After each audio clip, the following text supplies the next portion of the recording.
The room was silent except for the steady beep of the heart monitor. Edna Carter opened her eyes slowly, wincing at the bright hospital lights. Her frail hands trembled as she reached up to shield her face. That's when she saw him, a tall, black man in a pristine white coat standing at the foot of her bed. His calm gaze met hers, and a polite smile crept across his face. "Good to see you awake, Mrs. Carter," he said, his deep voice carrying a soothing timbre. "You gave us quite a scare. I'm Dr. Marcus Reed. I performed your surgery." Edna's eyes narrowed. A wave of disbelief and indignation surged through her weakened body. Her voice, hoarse but filled with venom, rasped. You saved me?" Dr. Reed nodded. "That's right. It was a close call, but you pulled through. Rest assured you're in good hands now." Edna's face twisted into a scowl. She ignored the ache in her chest and forced herself upright. Her breaths were shallow, and her anger turned her words into sharp daggers. "I don't need your hands touching me anymore." Dr. Reed's expression didn't falter. He had faced patients like this before. "I understand this may be overwhelming," he said evenly, "but your recovery is my priority. Please rest." "Rest?" She spat, her voice rising. Knowing someone like you had their hands on me?" She clutched at her hospital gown as if it were a shield against some invisible threat. "Get out! Get out!" Dr. Reed sighed and gestured toward the door, signaling the nurse to take over. As he left the room, Edna's words followed him like arrows. "I'd rather die than owe my life to someone like you." The nurse hurried to Edna's side, trying to calm her down, but the damage was done. Dr. Reed paused outside the door, leaning against the wall. His jaw tightened, and for the first time in years, a pang of hurt slipped through his carefully maintained composure. He had saved her life, a life that might have been lost, had he hesitated. And this was his reward.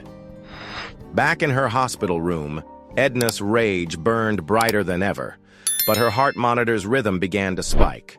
Her chest heaved, and she clutched at her side. Panic flickered in her eyes as the pain grew unbearable. The nurse hit the emergency button, summoning the medical team.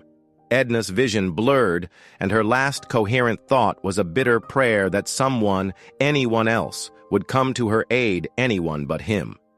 Hours earlier, the town of Willow Creek was blanketed in a soft drizzle, the kind that turned sidewalks slippery and forced even the most stubborn of residents to seek shelter. Edna Carter, a widow in her 70s, grumbled to herself as she shuffled through her cluttered home. She lived alone, her family long estranged due to her cantankerous nature and unyielding views on the world. Her television blared the evening news, anchoring her to a past she refused to let go of. Each headline became another opportunity to complain, another excuse to reinforce her outdated beliefs. Her neighbors had long learned to steer clear, and Edna liked it that way. She viewed herself as the last bastion of decency in a world gone mad. But fate was indifferent to Edna's self-imposed isolation.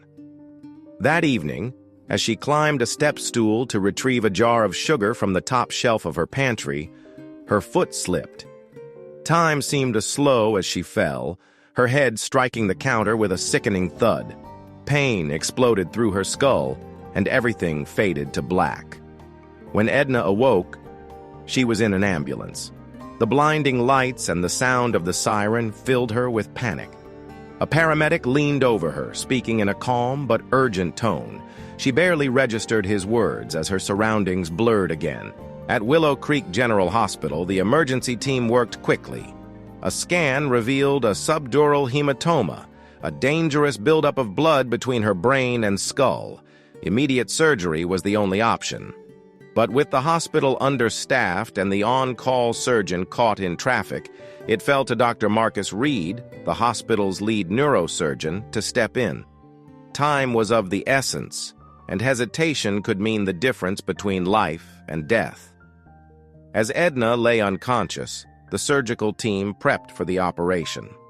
Dr. Reed reviewed her medical history and issued rapid instructions to his team. He was methodical, confident, and professional. He had performed countless similar procedures, but he never let himself grow complacent. Every patient deserved his full attention, even if he knew nothing about the person beneath the scalpel. The operation was long and grueling. Beads of sweat formed on Dr. Reed's brow as he worked to relieve the pressure on Edna's brain. Hours passed before he finally removed his gloves, his team breaking into subdued applause. Edna's vitals had stabilized. She would survive. In the recovery room, nurses monitored Edna closely. Her vitriol and prejudices were unknown to them, and they treated her with the same care as any other patient. Dr. Reed signed off on her chart and prepared to check on his next case, his focus unwavering despite the hours of strain. When Edna stirred, disoriented and weak, the memory of her fall came rushing back. Then she saw him. And everything changed. The confrontation that followed had shaken the staff. Dr. Reed's calm departure left the nurses in awe, though they had seen their share of difficult patients. In Edna's room, her anger gave way to exhaustion, and her body betrayed her, succumbing to the strain of the ordeal.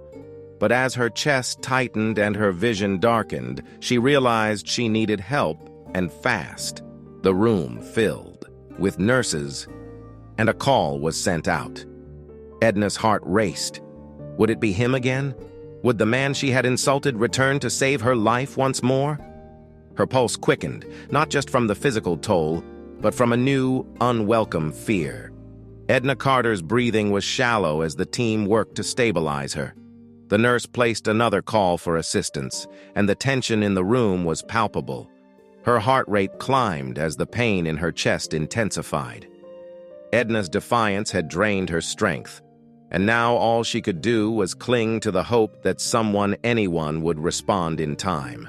Dr. Marcus Reed entered swiftly, his coat flaring behind him as he approached the bed. Despite the hostility she had shown earlier, his focus was unwavering. Edna's face twisted into a grimace when she saw him, but she could barely muster the energy to glare. He addressed the nurses with rapid instructions, his tone calm yet commanding. Her BP's dropping. "Prep the crash cart just in case," he said. "Mrs. Carter, can you hear me?" Edna's lips moved, but no sound came out. Her gaze darted between him and the ceiling, the realization of her vulnerability dawning on her. She tried to raise her hand as if to push him away, but it fell limply back onto the bed. "Let's get some fluids in her," Dr. Reed continued, his hands moving expertly to check her vitals. "We need to bring her heart rate down." The nurses sprang into action, and Edna's labored breaths began to steady. She watched him through half-closed eyes, her mind clouded by a mix of fear, anger, and something she couldn't quite name. He was saving her again, and she hated it. As the immediate crisis passed, Dr. Reed stepped back, allowing the nurses to complete the remaining procedures. He looked at Edna, his expression unreadable. "You're stable for now, Mrs. Carter. Well, keep monitoring you closely." Edna closed her eyes, unwilling to acknowledge him. As the emptied, leaving only a nurse at her side, her thoughts churned. Why did it have to be him? Why did this man, who represented everything she had spent her life resenting, have to be the one standing between her and death? Later that evening, Edna lay awake in the dim light of her hospital room. Her chest ached, but the physical discomfort paled in comparison to the turmoil in her mind. The memories came flooding back. Her father's sharp words, the segregated schools, the neighborhood she grew up in where fear and hatred were ingrained. Her bitterness had been her armor for decades, protecting her from a world she believed had betrayed her values. But now, that armor felt heavy. The man who had saved her life, not once, but twice, stood in stark contrast to everything she had been taught. She could not deny his skill or his composure, but admitting that to herself was a battle she wasn't ready to fight. The next morning, Dr. Reed returned for his rounds. He entered her room with a clipboard in hand, his demeanor as professional as ever. "Good morning, Mrs. Carter. How are you feeling today?" he asked. She didn't answer. Her lips pressed into a thin line. He studied her for a moment before continuing. "Your vitals have improved significantly. With some rest and rehab, you should be able to go home in a few days." Still, she said nothing. Dr. Reed didn't push. He marked her chart and turned to leave, but as he reached the door, she spoke, her voice barely above a whisper. "Why did you do it?" He paused, turning back to face her. "Do what? Save me." After everything I said, Dr. Reed's expression softened. He took a step closer, folding his arms. "Because that's my job," he said simply. "I don't get to choose who deserves care and who doesn't. Everyone deserves a chance." Her eyes glistened, though she would never admit it was from anything other than frustration. She turned her head away, muttering something under her breath. Dr. Reed lingered for a moment before exiting the room, leaving Edna alone with her thoughts. For the first time in years, she felt something she couldn't quite name. It wasn't anger. It wasn't pride. It was something that gnawed at the edges of her defenses, something that made her question whether she had been wrong all along. The hospital room was eerily quiet, broken only by the faint hum of machines. Edna Carter lay motionless, her thoughts a whirlwind. Dr. Marcus Reed's words had been simple, but they struck her harder than she wanted to admit. Everyone deserves a chance. The sentence replayed in her mind, gnawing at the foundation of beliefs she had clung to for decades. It felt like her body wasn't just healing from the fall, but also from the weight of something she couldn't name. Later that afternoon, a knock on the door startled her. Edna's granddaughter, Rachel, stepped in, her youthful energy filling the sterile room. Rachel was a vibrant young woman in her 20s, with curly hair and a kind smile that Edna had always secretly admired. She carried a bouquet of flowers, their bright colors contrasting sharply with the dull hospital walls. "Hi, Grandma," Rachel chirped, placing the flowers on the bedside table. "I came as soon as I heard." "How are you feeling?" Edna forced a smile. "I'm fine," she muttered. "They're just fussing over nothing." Rachel laughed softly. "You gave us a scare. Mom's been calling me nonstop. She wanted to come, but you know how things are." Edna's smile faltered. She knew exactly how things were. Her relationship with her daughter, Rachel's mother, had been strained for years. They spoke only when necessary, and even then it was always tense. Rachel, however, had managed to stay close, visiting whenever she could. "Well, I'm here," Rachel said, pulling up a chair. "And you're stuck with me for the next couple of hours. The nurses said you need company." Edna's lips twitched, but she didn't argue. As much as she valued her solitude, there was something comforting about Rachel's presence. They talked about mundane things, the weather, Rachel's job, a funny story about her roommate. For a while, Edna almost forgot where she was. But then Rachel's tone shifted. "Grandma," she said hesitantly, "Mom told me about your surgeon. Dr. Reed, right?" Edna stiffened. "What about him? Mom said you weren't happy when you found out who he was." Rachel's voice was cautious, her words chosen carefully. "But Grandma, I've heard so many good things about him. He's one of the best surgeons in the state." "You're lucky he was there." Edna's jaw tightened. "I didn't ask for his help." Rachel sighed. "No one asks to fall and hit their head either, but he saved your life." "Twice, from what I heard." Edna's hands gripped the blanket covering her lap. She wanted to argue, to dismiss Rachel's words, but the truth was undeniable, and that truth stung. "Grandma," Rachel continued gently, "I know you've always been set in your ways, but maybe this is a chance to, I don't know, see things differently?" Edna's eyes flashed. "You think I need to change?" "I think," Rachel said carefully, "that life is too short to hold on to anger. Dr. Reed didn't have to operate on you. He could have passed you off to someone else, but he didn't. He chose to save you. Doesn't that mean something?" Edna's throat tightened. She turned her head away, unwilling to let Rachel see the conflict in her eyes. "I don't want to talk about it," she said finally. Rachel didn't press further. Instead, she reached out and took Edna's hand, holding it gently. "Okay, but just think about it, Grandma. That's all I'm asking." The rest of the visit passed uneventfully, but Rachel's words lingered long after she left. That night, as Edna lay in the darkened room, her mind returned to Dr. Reed. She remembered the calm in his voice, the precision in his actions, the way he had treated her with respect despite her hostility. A flicker of shame crept in, uninvited and unwelcome.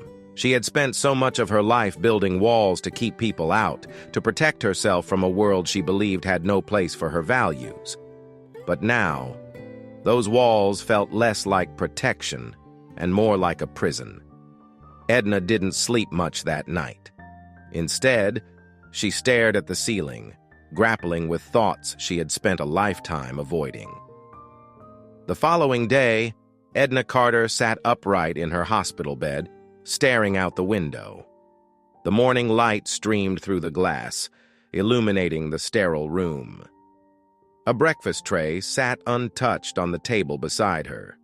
Her mind was far away, trapped in a loop of questions she didn't know how to answer. The door opened, and Dr. Marcus Reed stepped in with his usual clipboard in hand. He glanced at her chart, then at Edna, offering a polite nod. "Good morning, Mrs. Carter," he said, his voice steady. "How are you feeling today?" Edna hesitated. Her instinct was to ignore him, to treat him with the same coldness she had always reserved for people like him. But something about Rachel's words lingered, gnawing at her resolve. After a long pause, she muttered, "I've been better." Dr. Reed's eyebrows raised slightly, surprised by her response. "That's honest," he said with a small smile, "but I'm glad to see you sitting up. That's progress."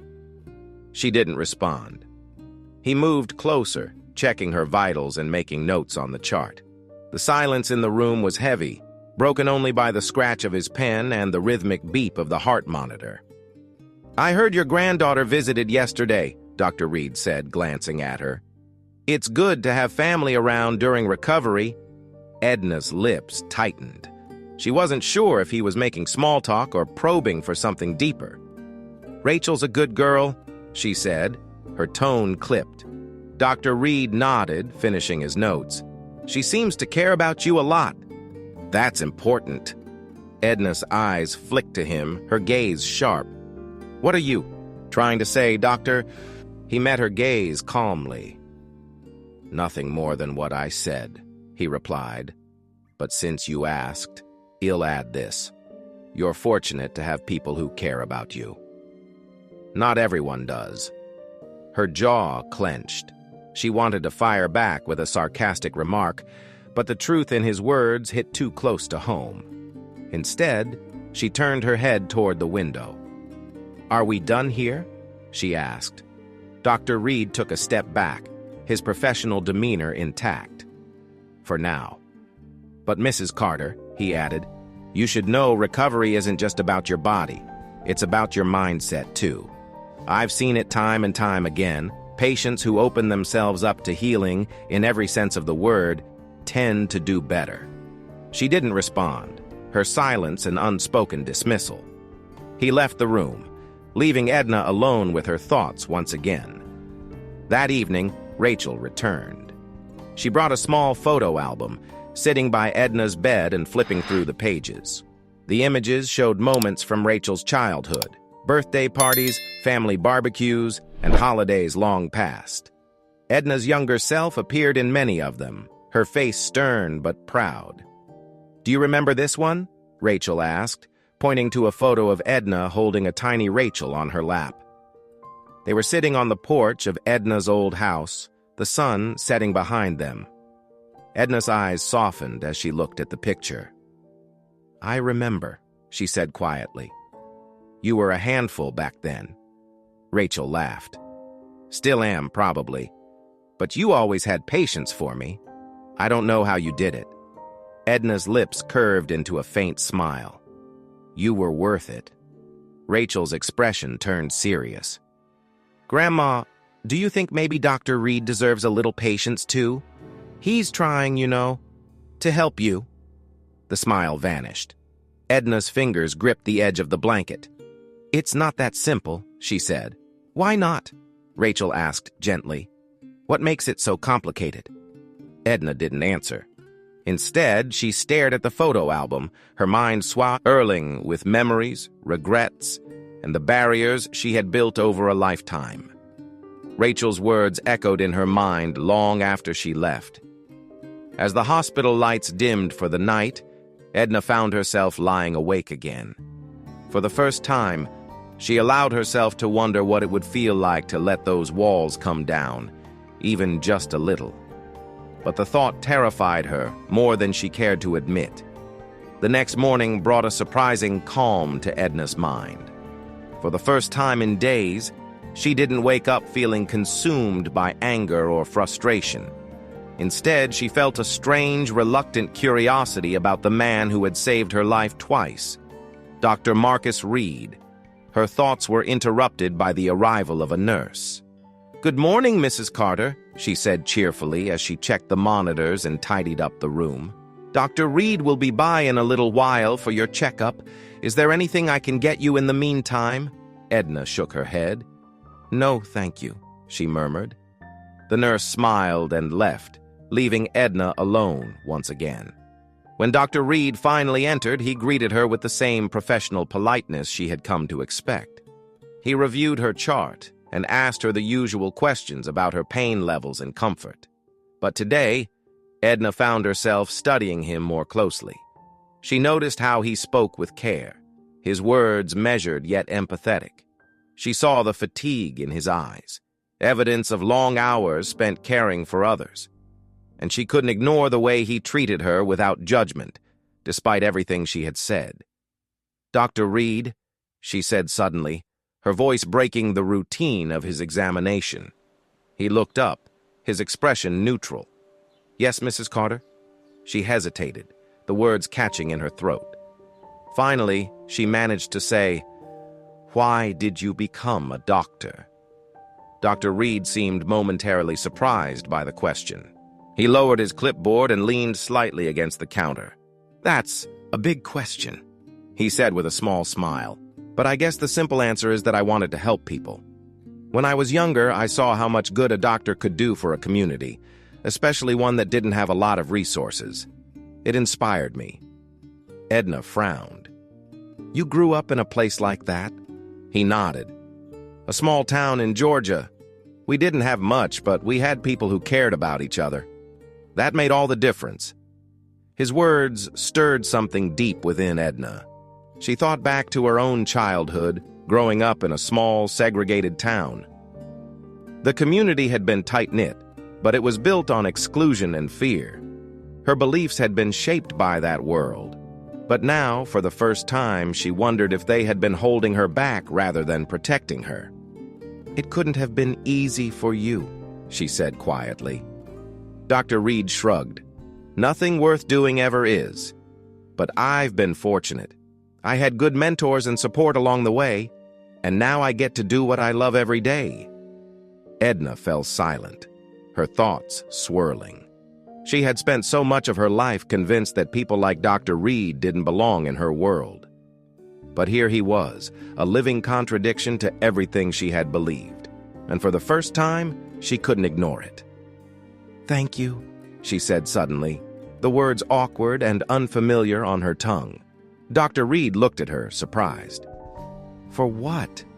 For saving me, she said, her voice barely above a whisper. Twice. A small smile appeared on his face. You're welcome, Mrs. Carter. I'm just doing my job. She nodded, unable to say more. As he left the room, she felt a weight lift from her chest. It wasn't much, but it was a start. That evening, Rachel visited again. This time she brought a deck of cards and insisted they play a few hands of gin rummy. Edna's mood was lighter, though she didn't say why. Rachel noticed but didn't press, happy to see her grandmother smile, even if only faintly. As they played, Edna found hers, Elf talking more freely. She told Rachel stories from her childhood, some of them funny, others tinged with the bitterness of the past. Rachel listened patiently, interjecting now and then, but mostly letting Edna lead the conversation. When the game ended, Rachel gathered the cards and prepared to leave. "You're getting better, Grandma," she said.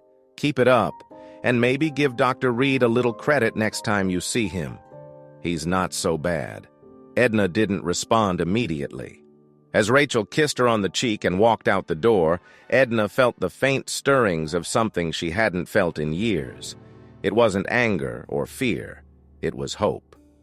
A week later, Edna Carter was discharged from Willow Creek General Hospital. The crisp autumn air greeted her as Rachel helped her into the car. The drive back home was quiet, but it was a different kind of silence. Edna wasn't brooding or angry. She was thinking deeply and honestly about the life she had lived and the people she had pushed away. Back at her house, Rachel stayed to help her settle in. Together, they unpacked her bag, made tea, and even tidied up the living room. Edna noticed how natural their interactions had become. Rachel didn't seem to walk on eggshells around her anymore, and Edna didn't feel the need to be defensive. "Thanks for everything, Rachel," Edna said, as her granddaughter prepared to leave. "I mean it." Rachel smiled. "Any time, Grandma. Call me if you need anything, okay?"